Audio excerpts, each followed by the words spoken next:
आप सभी का फिर से मैं यीशु मसीह के नाम में अपने स्पिरिचुअल फेलोशिप चैनल में स्वागत करती हूँ और परमेश्वर का धन्यवाद देना चाहती हूँ कि एक बार फिर से आप सभी से मिलने का मौका दिया। और आपका भी बहुत बहुत धन्यवाद कि आप मेरी वीडियोस को लाइक कर रहे हैं और मुझे आशा है कि परमेश्वर आपको उन वचनों के द्वारा आशीषें दे रहा होगा। चलिए आज भी हम परमेश्वर के वचन से कुछ बातों को देखेंगे और हम हमेशा आशीष की बातें करते हैं। हम हमेशा जो अपने से छोटों को आशीषें देते हैं और कई बार हर बात में हम आशीषें बोलते हैं, परमेश्वर से आशीषें पाते हैं और परमेश्वर आशीष पाने की इच्छा रखते हैं, एक दूसरे को भी आशीषें देते हैं। तो आज हम कुछ वचन हैं जो हम देख लेंगे, वो आशीष से संबंधित है कि आखिर आशीषें किन आशीषों के विषय में परमेश्वर का वचन बात करता है और कौन कौन सी आशीषें हैं जो हमें हमारे पास होनी चाहिए, हमें मिलनी चाहिए। परमेश्वर का वचन इस बारे में क्या बात करता है और उन आशीषों को हम कैसे प्राप्त करेंगे, तो ये वचन आज हम थोड़ा देखेंगे। यदि आपके पास बाइबल है तो आप निकाल लीजिए उत्पत्ति की पुस्तक, उसका 1 अध्याय और उसके 27 और 28 पद। यहाँ इस प्रकार से लिखा हुआ है, तब परमेश्वर ने मनुष्य को अपने स्वरूप के अनुसार उत्पन्न किया, अपने ही स्वरूप के अनुसार परमेश्वर ने उसको उत्पन्न किया, नर और नारी करके उसने मनुष्य की सृष्टि की और परमेश्वर ने उनको आशीष दी और उनसे कहा, फूलो फलो और पृथ्वी में भर जाओ और उनको अपने वश में कर लो और समुद्र की मछलियों तथा आकाश के पक्षियों, पृथ्वी पर रेंगने वाले सब जंतुओं पर अधिकार रखो। परमेश्वर अपने वचन के पढ़े और सुने जाने द्वारा हम सबको आशीष दे। जी हाँ, यदि हम देखें इस वचन में तो यहाँ पर हम देखते हैं कि किस प्रकार से परमेश्वर ने मनुष्य को अपने स्वरूप में उत्पन्न किया और उसने मनुष्य को नर और नारी करके उत्पन्न किया। नर नर नहीं बनाया, नारी नारी नहीं बनाई, नर और नारी करके उत्पन्न किया। और जब उत्पन्न किया और उसके बाद उनको आशीष दी। कि इससे पहले जो हम देखते हैं परमेश्वर ने जब पूरे सृष्टि को बनाया, आकाश पृथ्वी को बनाया, सूरज चांद सितारों को बनाया, समुद्र को बनाया और परमेश्वर ने उजियाले को बनाया, अंधियारे को बनाया, जीव जंतुओं को बनाया, पेड़ पौधों को, पशु पक्षियों को बनाया। उनसे नहीं कहा कि फूलो फलो पृथ्वी भर जाओ, सब देख के उनके लिए कहा ये अच्छा है, अच्छा है। और उस पर जब मनुष्य की बारी आई तब परमेश्वर ने मनुष्य को अपने स्वरूप में बनाया और नर नारी करके उसको उत्पन्न किया और न सिर्फ उत्पन्न किया परंतु उसके बाद उनको, यहाँ पे लिखा है 28 में, और परमेश्वर ने उनको आशीष दी। अर्थात इसमें उनको जो है वो प्लूरल वर्ड है, बहुवचन है। इसका मतलब उसने ये नहीं कहा कि उसको, मतलब आदम को ही आशीष नहीं दी है, उनको मतलब उन दोनों को, आदम और हव्वा को, दोनों को आशीष दी और कहा, क्या कहा, फूलो फलो और पृथ्वी में भर जाओ और उसको अपने वश में करो।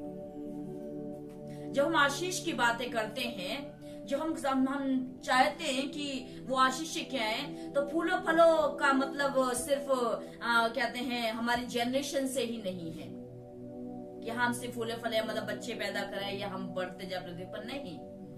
फूलों फलों का मतलब है प्रत्येक एरिया में, अब प्रत्येक आशीष है जो हमें वो प्राप्त होनी चाहिए। तो हम देखेंगे उन आशीषों को, आखिर किन बातों की आशीष वो दे रहा है और किन बातों वो कह रहा है फूलो फलो पृथ्वी भर जाओ, वो कौन कौन सी आशीषें हैं। जो हम आशीषों की बात करते हैं तो बाइबल के अनुसार यदि हम देखें, और आज हम देखेंगे कि आशीषें 2 प्रकार की होती हैं। पहली संसारिक आशीषें, या मैं क्यों वर्ल्डली ब्लेसिंग्स, या दूसरे शब्दों में बोलूं शारीरिक हमारी आशीषें, जो हमारे शरीर के लिए, हम मनुष्य के लिए जो चाहता है वो आशीष है। और दूसरी है हमारी आत्मिक आशीष है।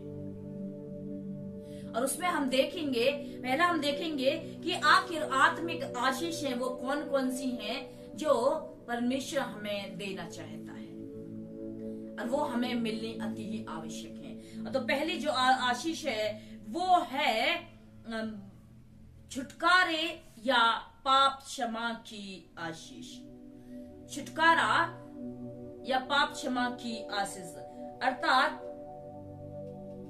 ब्लेसिंग्स ऑफ रिडेम्पशन और फॉरगिवनेस, अर्थात परमेश्वर ने हमको एक आत्मिक आशीष दी है और वो है छुटकारे की आशीष, पाप क्षमा की आशीष। क्योंकि यदि हम देखें इफिसियों की पत्री में, इफिसियों की पत्री और उसका हम देखेंगे एक अध्याय, इफिसियों की पत्री उसका एक अध्याय जो हम देखते हैं तो वहां पे 7 पद में लिखा हुआ है, हमको उसमें उसके लहू के द्वारा छुटकारा अर्थात पापों की क्षमा उसके अनुग्रह के धन के अनुसार मिला है। ये जो अनुग्रह जो परमेश्वर का है वो अनुग्रह जो एक आशीष के रूप में उसने हम पर दिया और उस अनुग्रह दिखा करके हमें छुटकारा और पापों की क्षमा दी है।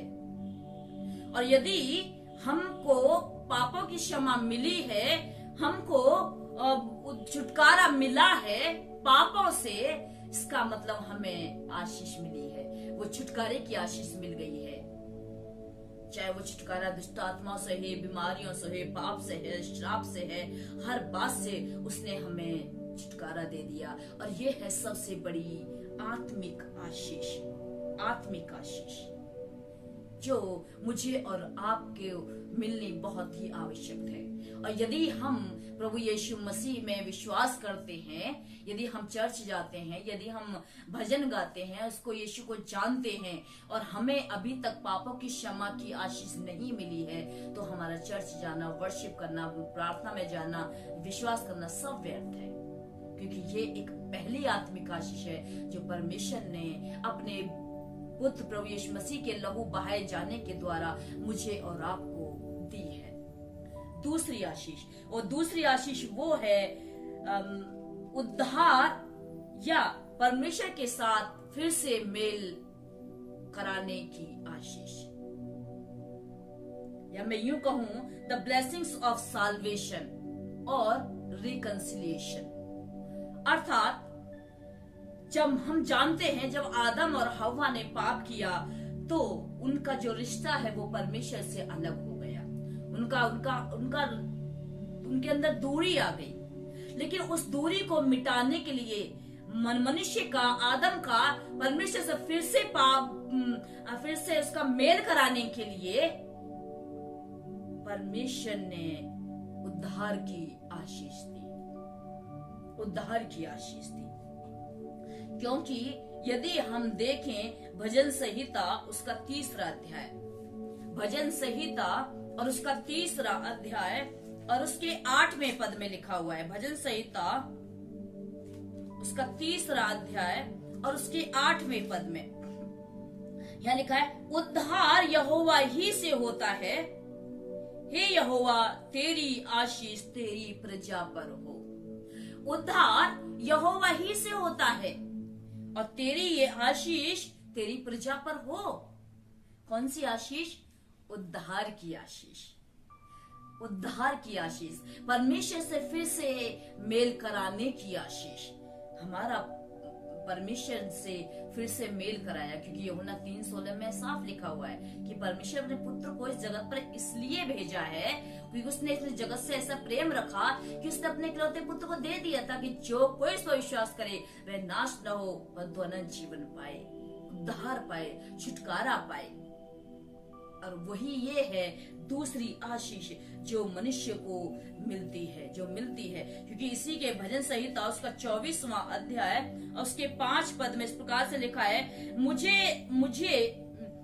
वह यहोवा की ओर से आशीष पाएगा और अपने उद्धार करने वाले परमेश्वर की ओर से धर्मी ठहरेगा। किसकी ओर से आशीष पाएगा? यहोवा की ओर से। वह मनुष्य जो परमेश्वर की राह पर चलता है वो उद्धार पाएगा, वो उद्धार पाएगा। और वो उद्धार करने वाला कौन है? प्रभु यीशु मसीह। इसलिए उस उद्धार की आशीष को, जो एक आत्मिक आशीष है, हमें पाना जरूरी है। और यदि हमारे पास हम उद्धार की आशीष को नहीं पाया है तो हम आशीषित नहीं हैं। और तीसरी जो आशीष है वो है परमेश्वर की महिमा करने की आशीष। परमेश्वर की महिमा करने की आशीष, उसके भवन में उसकी स्तुति आराधना करने की आशीष है। ये हर किसी को प्राप्त नहीं होती है, क्योंकि यदि हम देखें इस संसार में बहुत से ऐसे लोग हैं जिनके पास न समय नहीं है कि वो लोग क्या कर सके, परमेश्वर की महिमा कर सके। परंतु परमेश्वर ने कुछ लोगों को ठहराया है, परमेश्वर मौका सबको दिया है, पर धन्य है वे जो परमेश्वर की महिमा करते हैं। क्योंकि यदि हम देखें लूका रचित सुसमाचार और उसका 24वां अध्याय, लूका रचित सुसमाचार और उसके 24वें अध्याय के हम पढ़ेंगे कुछ पदों को, एक पद 53 वर्सेस 53। लूका रचित सुसमाचार उसका 24वां अध्याय और उसके 53 पद को हम पढ़ेंगे। लिखा है, और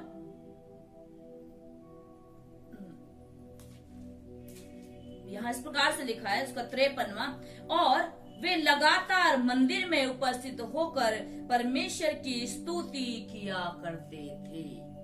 ये है सबसे बड़ी आशीष, परमेश्वर की महिमा करने की आशीष। यदि परमेश्वर हमको अपने कार्य के लिए, अपनी महिमा के लिए इस्तेमाल कर रहा है, यदि हम उसके भवन में उसके भवन में जा पा रहे हैं, हम उसकी महिमा कर पा रहे हैं, इससे बड़ी आशीष और कुछ नहीं हो सकती है। क्योंकि ऐसे लोग हैं जो इस दुनिया में बिस्तरों पर कहा रहे हैं, उनके पास न समय नहीं है कि वो परमेश्वर महिमा कर पाए, और सब अपने काम में इतने बिजी हैं, वो परमेश्वर महिमा नहीं कर पा रहे हैं।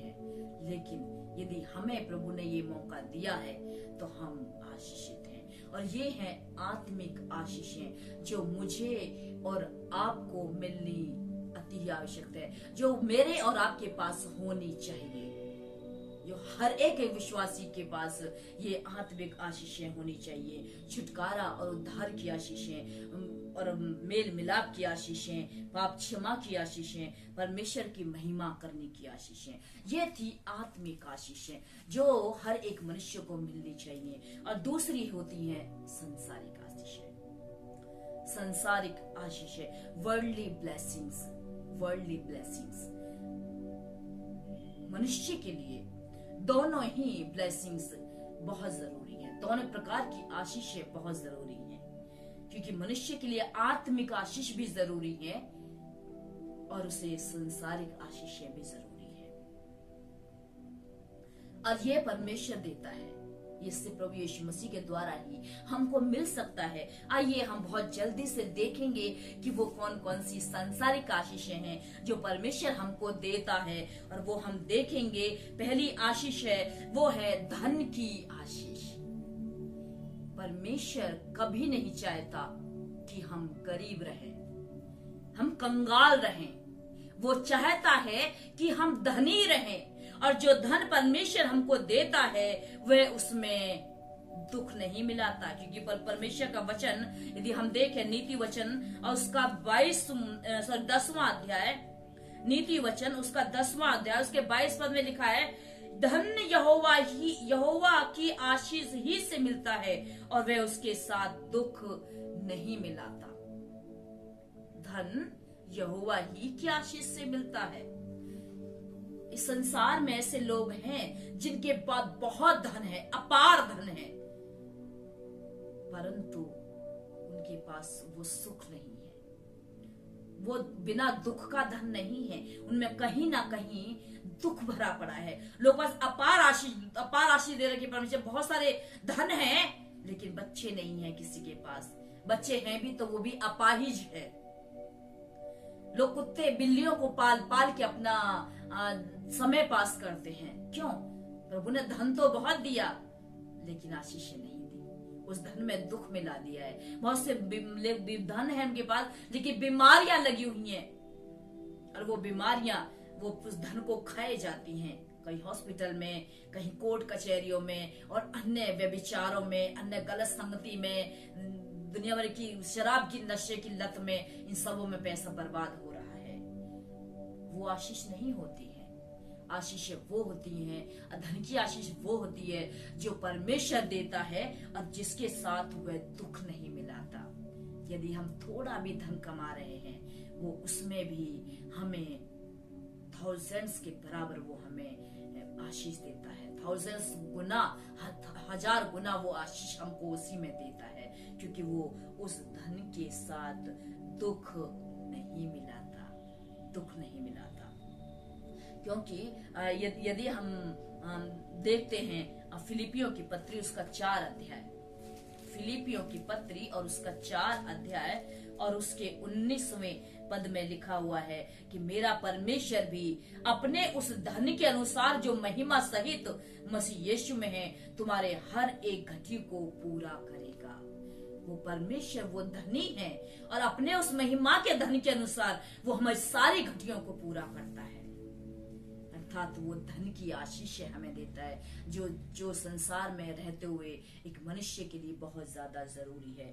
दूसरी जो आशीष है वो हमारे काम पर आशीष देता है, हमारे काम में आशीष देता है, या हमारे खेत खलियानों पर वो आशीष देता है। खेत खलियानों में हमारे काम में आशीष है, हमारे काम में आशीष है। और इसके लिए हम एक पद पढ़ना चाहूंगी मैं आपके लिए, इब्रानियों की पत्री और उसका 6 अध्याय उसके 7वें पद में लिखा है, क्योंकि जो भूमि वर्षा के पानी को जो उस पर बार बार पड़ता है पी पी कर जिन लोगों के लिए वह बोई जाती है उसके काम का साग पात उपजाती है और वह परमेश्वर की आशीष है। और यदि हम देखते हैं व्यवस्था विवरण और उसके 28वें अध्याय में और 11 से लेके 12 पद पर यदि हम देखते हैं कि वो उसने साफ लिखा है कि परमेश्वर तेरे उन कामों पर तुझे आशीष देगा, तुझे सब जातियों में श्रेष्ठ करेगा और जिन कामों में तू हाथ लगाएगा वो सब तेरे पूरे हो जाएंगे। तेरे खेत खलियानों पर, तेरे पशुओं पर वो आशीष देगा और वो इतनी आशीष देगा कि तुझे किसी से उधार लेना ना पड़ेगा, परंतु वो तू बहुतों को उधार देगा। वो हमारे कामों पर आशीष देता है। हमारे काम क्या है? हमारी जॉब, जहाँ हम काम करते हैं, हमारा फील्ड वही है, हमारा खेत वही है, हमारी पॉकेट, हमारा जॉब, हमारी नौकरी जहाँ हम काम करते हैं। जो किसान भाई बहन है, जहाँ हम जो उनके खेती बाड़ी जहाँ होती है, उनके पशु पक्षी, उन सब पर वो आशीष देता है। तो वो हमारे काम में आशीष देता है। और जो तीसरी जब आशीष है वो है हमारी आशीष है वो है निरोगी काया, अर्थात अच्छे स्वास्थ्य की आशीष है। The blessings of good health, अच्छे स्वास्थ्य की आशीष है। यदि हम देखें तीसरा यूहन्ना की तीसरी पत्री उसका दूसरा पद, उसमें लिखा है कि हे प्रिय मेरी ये प्रार्थना है, हे प्रिय मेरी ये प्रार्थना है, जैसे कि तू आत्मिक उन्नति कर रहा है वैसे ही तू सब बातों में उन्नति करे और भला चंगा रहे और शरीर में भला चंगा रहे। अर्थात परमेश्वर कभी नहीं चाहता कि हम बीमार रहें, रोगी रहें, हर समय हमारे अंदर कोई रोग लगा रहे। नहीं, वो हमें भला चंगा देखना चाहता है। वो चाहता है कि हम भले चंगे रहें। और यदि हमारे पास अच्छी निरोगी काया है तो हम बहुत आशीषित हैं। कि आजकल लोग ऐसे हैं जिनके पास बहुत धन तो दिया, बहुत धन है, लेकिन उनके पास बीपी है, शुगर है, कैंसर है, ब्लड शुगर है, ब्लड कैंसर है और अन्य ट्यूमर है, ब्रेन ट्यूमर है, बड़ी बड़ी बीमारियां भरी पड़ी हैं। वो उनकी पूरा जीवन उनका मेडिसिन पे कट रहा है। ऐसे धन से कोई फायदा नहीं है,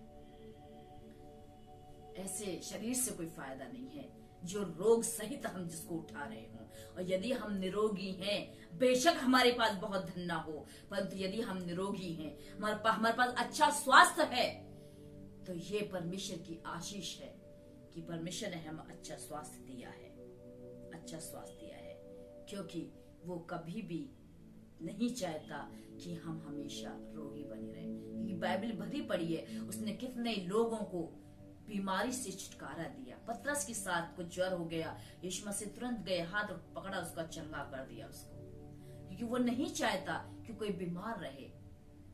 और ये परमेश्वर की आशीष है, ये परमेश्वर की आशीष है। यदि हम आत्मिक उन्नति तो कर रहे हैं और साथ साथ यदि हम शरीर में भले चंगे हैं, तो ये सबसे बड़ी आशीष है, ये सबसे बड़ी आशीष है। क्योंकि यहाँ परमेश्वर वचन साफ कहता है कि हे प्रिय, मेरी ये प्रार्थना है कि जैसे तू आत्मिक उन्नति कर रहा है, वैसे सब बातों में उन्नति करे और शरीर में भला चंगा रहे। हमें ये है भले चंगा रहने की आशीष है, स्वस्थ शरीर की आशीष है परमेश्वर हमें देता है। और आखिरी जो बहुत इंपॉर्टेंट है हर मनुष्य के लिए, वो है बच्चों की आशीष है, बच्चों की आशीष है। और ये भी हम देख सकते हैं भजन संहिता 127 में लिखा हुआ है कि परमेश्वर का वचन साफ कहता है कि देखो बच्चे यहोवा के दिए हुए भाग है।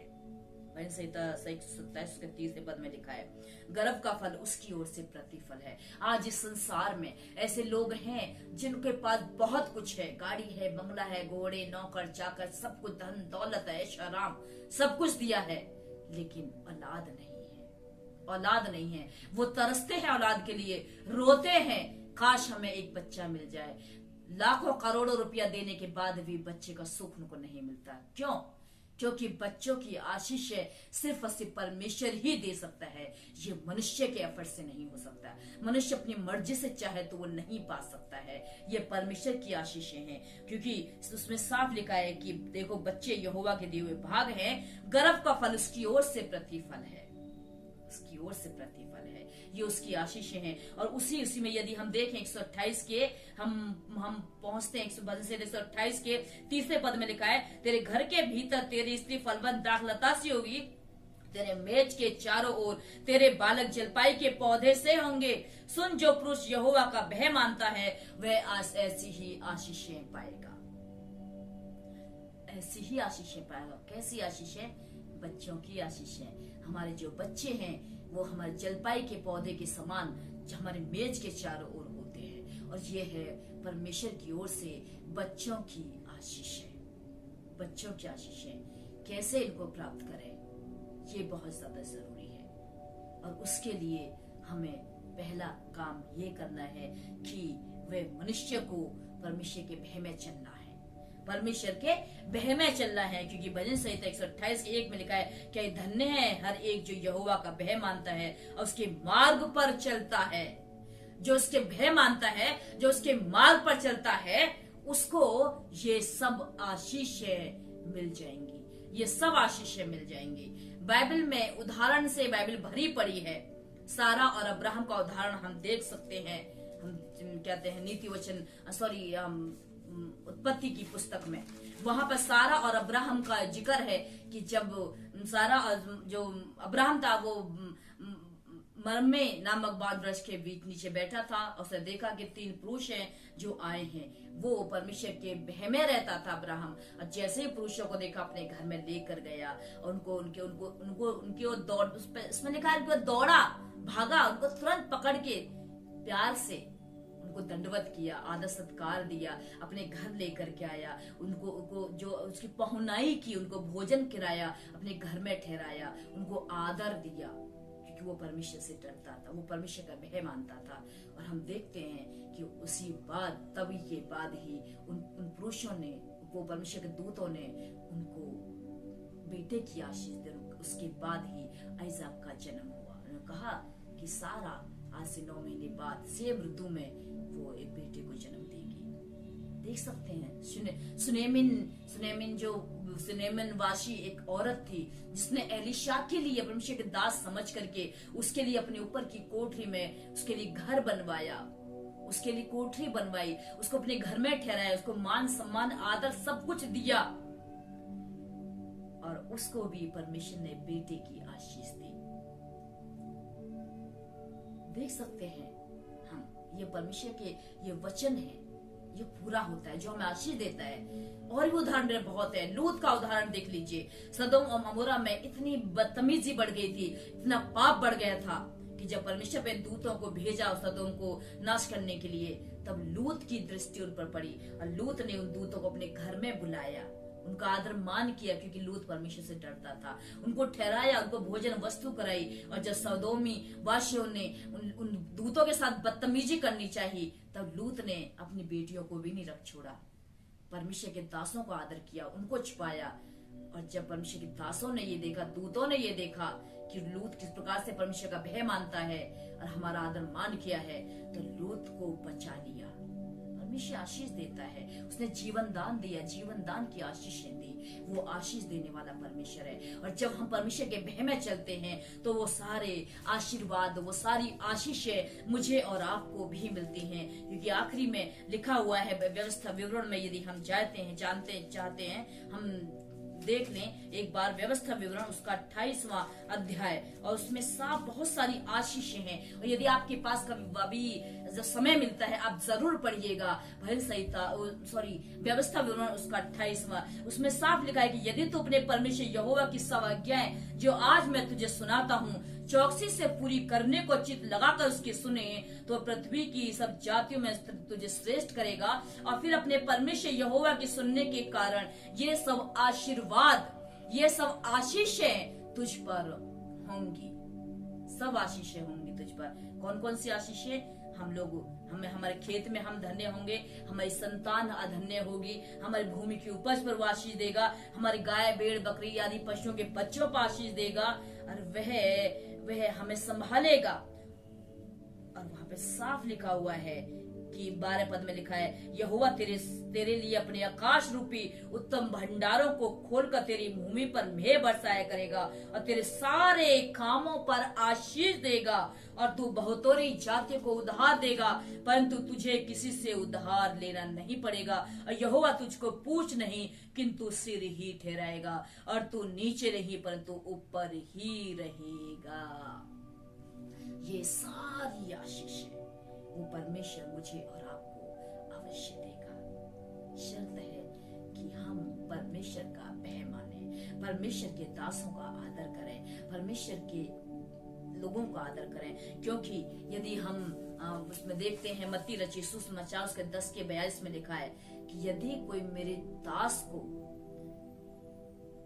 यदि कोई इन छोटों में से छोटे को मेरा दास समझकर एक कटोरा जल भी पिलाता है, उसका प्रतिफल वो कभी नहीं खोता।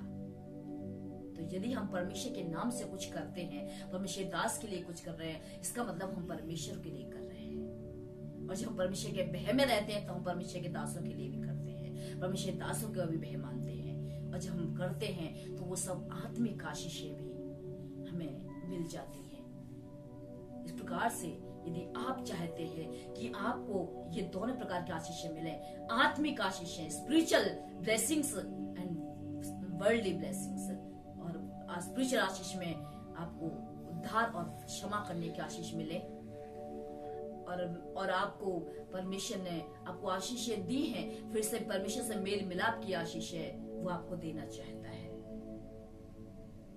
परमेश्वर आपको परमेश्वर के भवन में प्रसन्न होने की, महिमा करने की वो आशीष आपको देना चाहता है। यदि आपके पास ये आत्मिक आशीषें हैं, तो आपको सांसारिक आशीषें भी अवश्य देगा।